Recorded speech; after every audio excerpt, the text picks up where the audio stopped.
अस्सलामुअलैकुम वरहमतुल्लाहि वबरकातुहू। साथियों, आप देख रहे हैं रूहानी इल्म नक्शबंद चैनल। मैं मोहम्मद नसरुल्लाह नक्शबंदी हाज़िर खिदमत हूँ। आज मैं आपके लिए एक तशख़ीस का अमल लाया हूँ जिसको आप मरीज़ के कपड़े से पहचान सकते हैं फिर कि इसको मर्ज़ क्या है। इस तरह घर की पहचान के लिए भी होता है, लेकिन आसान जो तरीका है मरीज़ के पहने हुए कपड़े से मालूम करना कि आया किस पर जादू है, जिन्नात के मामलात हैं या बीमारी है या कुछ और। तो इस तरह के जो मसाइल हैं इनको मालूम करने के लिए आप आमिलीन के पास जाते हैं। क्यों ना बेहतर हो कि आप ख़ुद इस चीज़ के आमिल बन जाएं और घर बैठे बैठे ख़ुद अपना मसला हल करें और मालूम करें क्या चीज़ है क्या नहीं। बाद आमिलीन यूँ होते हैं, वो जाली होते हैं, वो जानबूझकर भी यही बता रहे होते हैं कि जादू है, जिन्नात है, बंदिश है तो काट करवा दे वरना नुकसान होगा, तो पैसे बटोरने के लिए इस पर बाज़ इस तरह कहते हैं। तो आप ख़ुद जब इस चीज़ के आमिल हो जाएंगे तो फिर इस चीज़ की आपको ज़रूरत नहीं पड़ेगी कि आप अपना पैसा भी ज़ाया करें, अपना वक्त भी ज़ाया करें, खुदा न खास्ता ईमान भी ज़ाया हो।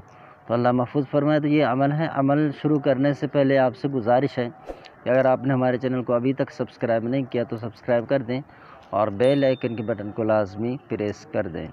इस तरह हमारे आने वाले वीडियो की इत्तला सबसे पहले आप तक पहुंच जाएगी। तो अमल ये है कि सबसे पहले आपने इस अमल का चिल्ला देना है। बग़ैर चिल्ले के भी ये अमल काम करता है, लेकिन आप चिल्ला देंगे तो ये ज़्यादा मुनासिब और बेहतर रहेगा। फिर आप एक चीज़ के आमिल रहेंगे और फिर ये ज़िंदगी भर के लिए आपके साथ चलेगा। ठीक है, तो चिल्ले के बारे में मैं बाद में बताता हूँ। अब अमल जो है वो मरीज़ का पहना हुआ कपड़ा, कमीज़ जिसको 24 घंटे मरीज़ ने पहना हो, अब उसको ले लें। लेने के बाद आप उसको पीठ पर पेंसिल से निशान कर दें। फिर एक बालिश जो है वहाँ से नाप लें। ठीक है, अब एक बालिश तो आपने नाप लिया वहाँ, अब जहाँ पर ख़त्म हो रहा है वहीं पे आप जो है वो जहाँ पे जैसे आपने बालिश नापा ना, तो पहले यहाँ से आपने नापना शुरू किया पहले निशान से, दूसरा फिर यहाँ ख़त्म हो रहा है तो यहाँ पर आप पेंसिल का निशान कर दें। अब उसके बाद आप इस आयत करीमा को जो है पढ़ेंगे। ठीक है, चंद बार पढ़कर आपने उसके कमीज़ के ऊपर दम कर देना है। तो दम करने के बाद अब आप उसको दोबारा नाप लें। अब अगर वो जो आपने एक बालिश की थी अगर इससे बढ़ जाए तो फिर तो जादू के मामलात हैं। ठीक है, अगर इससे कम हो जाए तो फिर जिन्नात के मसाले हैं। बराबर बराबर रहें तो फिर जिस्मानी बीमारी है, डॉक्टर से रुजू करें। और डॉक्टर से भी रुजू करें आप जो रूहानी तौर पे उसको कुछ देना चाहें तावीज़ात, वो भी आप अपने अमल में जो वो दे सकते हैं। इस तरह अब आप देखें, अगर जादू है तो सबसे पहले आप जादू का तोड़ करें। ठीक है, जादू के तोड़ के लिए जो अमल है आप उसको करें। और इसी तरह जो मामलात हैं जिन्नात की वजह से, अब जिन्नात नज़र आ रहा है आपको हिसाब में, तो आप जिन्नात के मामलात के लिए उसको तावीज़ दें। ठीक है, जो जिन्नात के इलाज में से हैं वो आप उसको इलाज कर दें इंशाअल्लाह। अब उसके जो मसाइल हैं वो सारे सही हो जाएंगे। अब मिसाल के तौर पे अगर किसी को मसला है कि कोई औरत है, अब उसको मेंसेस के मसाइल हो गए, अब मेंसेस आना बंद हो गए, तो अब आपने जब वो हिसाब किया इसी तरह से आपको पता लगा कि इस पर तो जादू है, तो अब जादू है ना, तो आप क्या करेंगे, सबसे पहले जादू का काट करेंगे, उस जादू का तोड़ करेंगे।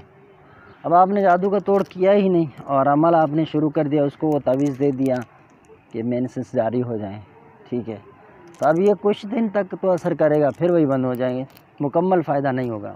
चूँकि मामला जादू का है, तो जहाँ पर भी आपको किसी भी मसले में, कारोबार हो, रिश्ता हो, मोहब्बत हो, जहाँ पर भी आपके मसाइल ख़राब हो जाएं और आपको जादू नज़र आए, तो फिर सबसे पहले आप उस चीज़ का इलाज करेंगे। अगर आप उस चीज़ को नहीं निकालते हैं, उसका तोड़ नहीं करते हैं, उसका हल नहीं निकालते हैं, तो आप जितने चाहे अमल कर लें आप नाकाम जाएंगे। कम से कम ये होगा कि उसके ज़ोर पर, तावीज़ के ज़ोर पर, अमल के ज़ोर पर आपको चंद दिन तो फ़ायदा होगा, लेकिन मुकम्मल फ़ायदा आपको नहीं होगा। तो इसलिए जो भी चीज़ हो सबसे पहले आपने उसका इलाज करना है। ठीक है, इलाज करने के बाद फिर जो आप उसको तावीज़ देंगे, मोहब्बत के हों, कारोबार के हों, मुलाज़मत के हों या घरेलू नाज़ा के जो भी मसाइल हों, तो फिर इंशाअल्लाह आप देखेंगे कि आपको फ़ायदा जो है वो 100% मिलेगा और आप अमलियात की दुनिया से कुछ हासिल कर सकेंगे। होता यही है बात, हम यही कहते हैं कि यार कुछ मसाइल हैं, या तो फिर मसाइल देखते नहीं हैं, उसके लिए फ़ौरन अमल कर देते हैं। अमल कर दिया, अब असर हुआ नहीं, हुआ तो 2-4 दिन असर हुआ, उसके बाद नहीं हुआ। तो ये सारे मसाइल हैं ना, इसी वजह से हैं। आप मरीज़ को देखते नहीं हैं, अगर देखते हैं तो फिर उसका इलाज करते नहीं हैं। रजत है तो भाई रजत का भी काट करें ना। आप कल मुझसे एक साथी मिले जो मिलने आते हैं हमेशा, जिनकी 12 मैंने ज़िक्र की है। तो उन्होंने कहा कि यार मसला ये है कि मैंने अपने उस्ताद से कहा, वो हिंदुस्तान में हैं, उन्होंने कहा कि यार रजत है तो आप रजत को छोड़ें। उन्होंने मुझे बताया तो मैंने उनको बताया कि इस शख्स पर रजत है, इसलिए इस पर वो कोई अमल आपका असर नहीं कर रहा है। तो खैर उन्होंने कहा कि मुझे पावरफुल अमल उन्होंने दिया और कहा कि आप ये कर दें, बस किसी रजत की ज़रूरत नहीं है, वो सही हो जाएंगे।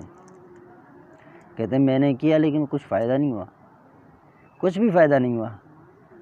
तो ये जो बड़ी वजह है ना, उसके ऊपर अब रजत है, रजत तो इन्होंने उठाया नहीं है। अच्छा, रजत उठाने के लिए भी इसको उस्ताद साहब ने कोई अमल दिया है नींबू पर करने के लिए, लेकिन वो भी इनसे नहीं हो सका। इन्होंने तो किया 2-4 मरतबा। अब ये करें अल्लाह जाने, मुझे कोई फ़ायदा नज़र नहीं आ रहा है, मुझे नहीं लगता कि उसका वो कुछ हुआ है। तो बसा होगा तो ऐसा ही होता है। फिर जो आमिलीन लोग हैं वो उसको उठाने में कामयाब हो जाते हैं, काट कर लेते हैं, जिस तरह भी उसको उठा लेते हैं।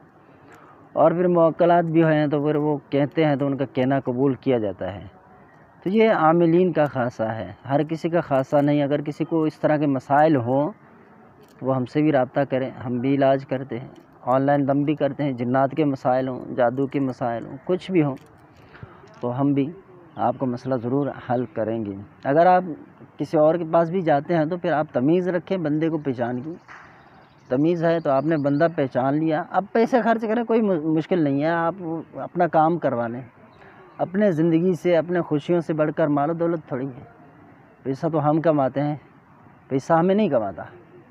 तो इसलिए जो भी मसाइल हों, सही डॉक्टर के पास जाएं। अगर आपको बीमारी है बज़ाहिर तो आप सही डॉक्टर से रुजू करें। हकीम की ज़रूरत है, सही वाले हकीम से रुजू करें। किसी से मशवरे की ज़रूरत है, किसी अच्छे बंदे से मशवरे के तलबगार हो जाएं। तो इस तरह ही आप अपने ज़िंदगी के जो मसाइल हैं उनको हल कर सकते हैं। वीडियो पसंद आई हो तो हमारे चैनल को सब्सक्राइब कर दें और बेल आइकन के बटन को प्रेस कर दें। वीडियो को लाइक और शेयर ज़रूर कर दें। चिल्ले के बाद आप इस आयत को जो है वो एक ही मरतबा ही कमीज़ पर पढ़ेंगे, जब भी काम करेगा। अगर चंद बार भी पढ़ते हैं तो फिर इसमें भी काम करेगा, ठीक है। तो अमूमन तो एक ही मरतबा पढ़ा जाता है। तो इसका जो चिल्ला है, चिल्ले का तरीक़ाकार ये है कि आप 40 दिन तक इसको पढ़ेंगे, ठीक है। 100 मरतबा अव्वल आखिर, 11 मरतबा दुरूद शरीफ, ठीक है। आप इसको पढ़ेंगे। फिर जब आपने चिल्ला दे दिया उसके बाद आप इसको 11 मरतबा रोज़ाना पढ़ेंगे ताकि अमल काबू में रहे। अब जो आयत करीमा आपने पढ़ना है वो वस्बिर वमा सबरुका इल्ला बिल्लाहि ताहुम मुहसिनून, तो ये आयत करीमा है, ठीक है। अब चिल्ला जो है इसमें कोई परहेज़ इस तरह की है नहीं जैसे परहेज़ जलाली और जमाली है। अब चिल्ला करेंगे उस वक्त आप थोड़ा सा अपने सामने पानी रख लेंगे, ठीक है। जब आप इसको पढ़ेंगे थोड़ा सा 1 घूंट या 2 घूंट रख लें। अब उसमें आखिर में जो पढ़ा आपने वो दम कर देंगे। अब उसको आपने सुबह को आटे के अंदर मिला के गूंद के, अब छोटे छोटे आटे के जो वो गोले बनाने हैं और वो पानी के अंदर डाल देने हैं। दरिया में जहाँ पर मछलियाँ रहते हों या बहते हुए पाक पानी होंगे उसमें आप डाल देंगे। ये 40 दिन करेंगे। अब आप इसके आमिल भी बन गए, ठीक है। उसके बाद 11 मरतबा आप इसको रोज़ाना की बुनियाद में विर्द में रखेंगे ताकि अमल की तासीर काबू में रहे, ठीक है। फिर ये यकीनी सी बात है, काम भी सही से करता है और आपको पता भी सही से चलेगा। तो फिर अगर आप नागा कर देते हैं किसी दिन, इसे 11 मरतबा रोज़ाना पढ़ना होता है ना, किसी मजबूरी की बिना एक दिन छूट गया, याद नहीं रहा, तो दूसरे दिन उसको डबल कर लें, ठीक है। 22 कर लेंगे। अब तीसरा दिन ना हो, ठीक है। 2 दिन अगर नागा हो जाए तो फिर इसी तरह तीसरे दिन जो है वो डबल करें। अब 11 भी पढ़ें, फिर 11 पढ़ें, फिर 11, तो ये हो गया पिछले जो कज़ा हो गई थी। लेकिन तीसरी मरतबा ना हो, तीसरी मरतबा हो गई तो फिर ये अमल आपका चला जाएगा आपसे। तो आपने चिल्ले में अगर इसको रखना है तो इसी तरह ही रखेंगे और फिर सही से जो आपको मालूमात है वो मिलेगा। फिर आप यानी कि एक तरह से ना इत्मीनान से कर सकते हैं। अगर ऐसा ही हो, बालिश्तें बढ़ जाए तो आप पक्का समझे इस पर तावीज़ात, जादू के असरात हैं। अगर कम हो तो आप यकीनी जान लें कि इस पर जन्नात के मसाइल हैं। तो ये जब ही होगा जब आप इसके आमिल होंगे। लेकिन आप आमिल नहीं होंगे तो कभी आपके साथ सही चलेगा, कभी आपके साथ सही नहीं चलेगा। देखिए, अमल आसान भी है, छोटा सा है, चंद ही कलमे हैं, वो आपने पढ़ने हैं। ना ही परहेज़ है, ना जलाली है, ना जमाली है। ठीक है, तो आप इसको करें। ये भी आपके पास एक चीज़ है कि आप दूसरों के पास जाते हैं मालूम करने के लिए, फिर अपने घर वालों के मसाइल हों, जिसके भी हों, आप इसी से ही देख कर फिर हल करवा सकते हैं।